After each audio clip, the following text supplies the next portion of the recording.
There's a lot of people who bypass this moment and thought nothing of it, but there's a true dark indication at this point where we see Ahsoka is not beyond darkness. In the first episode, it is clear that Ahsoka has been dabbling in the dark side of the Force a bit, or perhaps a forbidden Force power that was not allowed to the Jedi. And this indicates, of course, the no Jedi policy that Ahsoka constantly has had. It's weird though, because the marketing for this series has always indicated she is still a Jedi. So it's kind of conflicting, and we're going to go through it in this video because there's not just one, there are two Force powers she displayed that are pretty concerning. We all remember that moment when she is facing Vader and she tells Vader that she is no Jedi. We know this especially since her departure from the Jedi Order at the end of Season 5 of Clone Wars. Her disillusionment with the Order grew after she was wrongfully charged with treason, and she never really completed the Padawan training.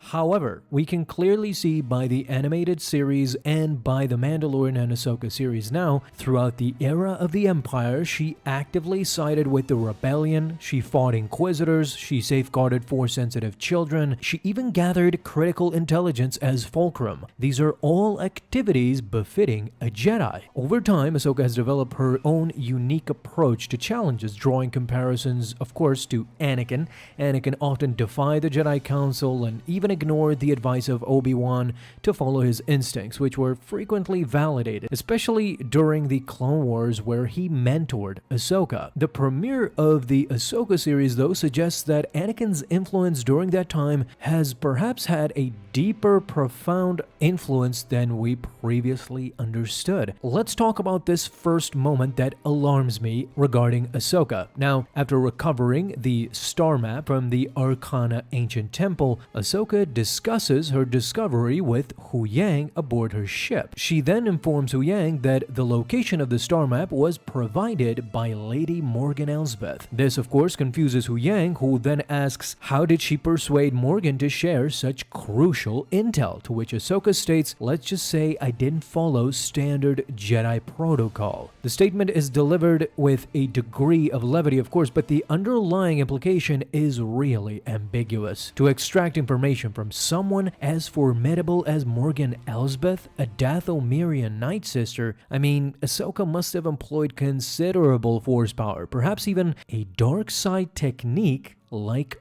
the Mind Probe. If you're unfamiliar with the Mind Probe, it is definitely used by a Darksider.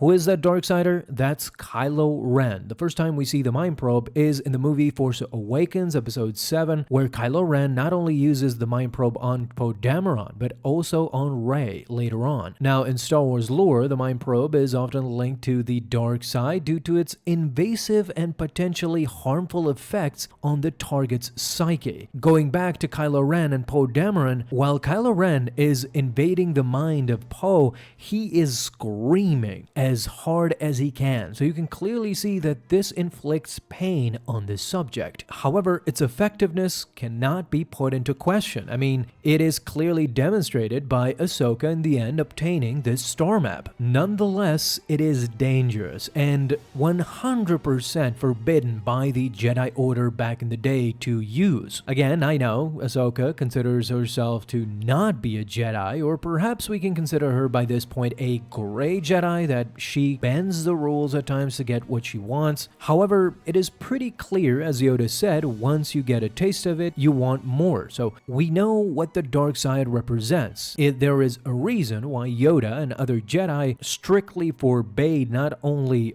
Force powers. They even forbade some lightsaber combat techniques, thinking that it would lead the Jedi to darkness and ultimately lead him to a path of no coming back. Researching the Mind Probe more, I came upon more text talking about how Jedi even viewed the mind trick as potentially dangerous. So the Mind Probe is definitely forbidden, but the mind trick is somehow considered to be an invasion of privacy, of course, and could lead the victim down the wrong path. This is clearly shown and seen during the Clone Wars animated series, because when the Jedi employed more aggressive versions of the mind trick during interrogations, other Jedi would see this as torture. Interestingly, there's an episode where Ahsoka herself suggests using forceful mental tactics on the bounty hunter Cad Bane in the Clone Wars, and they ultimately do, of course, even the greats like Obi and Windu. I guess you can say the ends justify the means, but this past behavior kind of sets a precedent for Ahsoka. We were never really careful with Obi-Wan because we knew where he stood, but Ahsoka could be teetering at any moment, and she is at a very vulnerable stage. She is apprehensive about Thrawn's resurgence and the prospect of another conflict. She is prepared to use any means necessary, including the morally ambiguous mind probe. Then we get even more revelations during this series because we see that Ahsoka's powers have grown exponentially. Ahsoka has been clearly refining her skills in the years following Star Wars Rebels, because her ability to tap in the Force to converse with Grogu in Mandalorian Season 2 already showed us a new level of mastery. But there's more to that, because recently in Episode 1 we saw that she can use psychometry that has a lot of fans intrigued and also maybe concerned, because this is a rare Force ability, allowing Ahsoka to listen to and experience voices from the past. She shares similarities, of course, with Cal Kestis, as we can see Cal uses it during the games Jedi Fallen Order and Jedi Survivor. The power is not just rare, but it is potentially hazardous for the user. Unlike a simple playback of events, psychometry allows the user to feel the emotions attached to those events. This is a double-edged sword. While it can provide invaluable insights, of course, it can also expose the user to extreme emotion, which is well known to be a path towards the dark side. So again, one of these days, Ahsoka might feel something so painful linked to psychometry that she might completely lose it. The potential perils of this ability become particularly interesting when considering that Ahsoka's past and her current mission comes with immense emotional weight. She was betrayed by the Jedi Order. The Empire rose on the ashes of the Jedi Order, the loss of friends and mentors, the overarching shadow of her former master's fall to the dark side.